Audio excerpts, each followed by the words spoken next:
Hey guys, welcome back to our channel Cryptech Maestros. இன்னைக்கு வந்து பாத்தீங்க அப்படினா YouTube நியூஸ் எல்லாத்துலயும் வந்து ரொம்பவே ஹார்டா போயிட்டு இருக்க ஒரு இம்பார்ட்டன்ட் நியூஸ் பத்தி தான் கவர் பண்ண போறோம். எஸ் 22-year-old Indonesian student வந்து $1 million வந்து earn பண்ணிருக்காங்க. எப்படி அதான் இந்த வீடியோல வந்து நம்ம கவர் பண்ண போறோம். டைரக்டா வீடியோக்குள்ள போயிடலாம். சோ ஒரு இந்தோனேஷியன் காலேஜ் ஸ்டூடண்ட் வந்து பாத்தீங்க அப்படினா அவருடைய செல்ஃபீஸை வந்து NFTஸா வந்து கன்வெர்ட் பண்ணி opensea NFT மார்க்கெட் பிளேஸ்ல வந்து செல் பண்ணிருக்காருங்க. சோ சுல்தான் குஸ்தப் அலி ghozali அப்படிங்கறது இவருடைய நேம். சோ இவருடைய ஏஜ் பாத்தீங்க அப்படினா 22 years ஆகுது. இவர் வந்து கம்ப்யூட்டர் சயின்ஸ் ஸ்டூடண்ட். So இவருடைய பிளேஸ் வந்து பாத்தீங்க அப்படினா Semarang Indonesia. Almost like 1000 selfie images வந்து NFT-ஆ கன்வெர்ட் பண்ணி இவர் செல் பண்ணியிருக்காருங்க.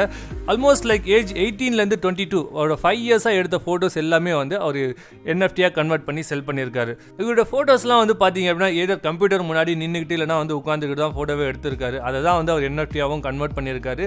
ஓப்பன்சீல டிசம்பர் 2021ல தாங்க எதுவும் அவர் போஸ்ட்டும் பண்ணியிருக்காரு. ஸோ இதுதான் வந்து பாத்தீங்கன்னா அவருடைய டோட்டல் NFT பிக்சர்ஸ் அப்படின்னு சொல்லலாம் அதோட கொலாஜ்.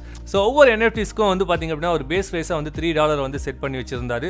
அவருக்கு வந்து பெருசாக இன்ட்ரெஸ்ட் இல்லை, என்னோட ஃபோட்டோஸ்லாம் யாராவது வாங்குவாங்களா அப்படிங்கிற மாதிரி அவருக்கு பெருசாக எந்த ஒரு இன்ட்ரெஸ்ட்டுமே இல்லை. ஜஸ்ட் அவருடைய ஃபோட்டோஸை போட்டு அதுக்கு பேஸ் ப்ரைஸாக $3 வந்து அவர் செட் பண்ணி வச்சிருந்தாரு. ஒரே ஒரு ரெக்வஸ்ட் மட்டும் எல்லாருக்கிட்டையும் கேட்டிருந்தாரு, என்னோட பிக்சரை வந்து நீங்கள் எப்படி வேணால் ஆல்டர் பண்ணிக்கோங்க, தயவு செஞ்சு அப்யூஸ் மட்டும் பண்ணிடாதீங்க, என்னோட பேரண்ட்ஸ் வந்து ரொம்பவே டிசப்பாயிண்ட் ஆகிடுவாங்க, உங்கள் மேலே இருக்கிற நம்பிக்கையில் என்னோட ஃபோட்டோஸ்லாம் நான் அப்லோட் பண்ணுறேன், என் ஃபோட்டோஸ் வந்து தயவு செஞ்சு பார்த்துக்கோங்க அப்படின்னு சொல்லி ஒரு ரெக்வஸ்ட்டுமே வந்து கேட்டிருந்தாருங்க. எஸ்பெஷலாக வந்து ட்விட்டர்லையுமே அதை பற்றி அவர் ட்வீட்டும் போட்டிருந்தாரு. ஸோ நெக்ஸ்ட்டாக கசலுடைய NFTஸ்லாம் வந்து பார்த்தீங்க அப்படின்னா ட்விட்டரில் வந்து ட்ரெண்டாக ஆரம்பிச்சது. நிறைய பேர் வந்து அதுக்கு சப்போர்ட் பண்ண ஆரம்பிச்சாங்க, நிறைய பேர் பர்ச்சேஸ் பண்ணவும் ஆரம்பிச்சாங்க.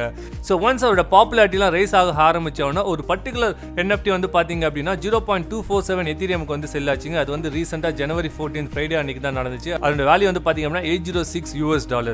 ஸோ அதுக்கப்புறமா பார்த்தீங்க அப்படின்னா நிறைய NFTs வந்து 0.9 எத்தீரியம் அளவு கூட போய் செல் ஆயிருக்குங்க. ஸோ அதனுடைய வர்த் வந்து பார்த்தீங்கன்னா ரஃப்லி $3000 அப்படின்னு சொல்லலாம். ஸோ ஓவராலாக கசலியோட கலெக்ஷன்ஸ் பார்க்கும்போது அவருடைய ட்ரேடட் வால்யூம் பார்த்தீங்க அப்படின்னா 317 Ethereum. So which is almost like $1 million வந்து ஈக்குவலான ஒரு விஷயங்க. ஃபைனலாக கசலியுமே வந்து ட்விட்டரில் வந்து ஒரு ட்வீட் போட்டிருந்தாரு, லைக் நான் வந்து ஃபர்ஸ்ட் என்னோட டாக்ஸ் பேமெண்ட் வந்து நான் பே பண்ணியிருக்கேன் அப்படின்னு சொல்லி.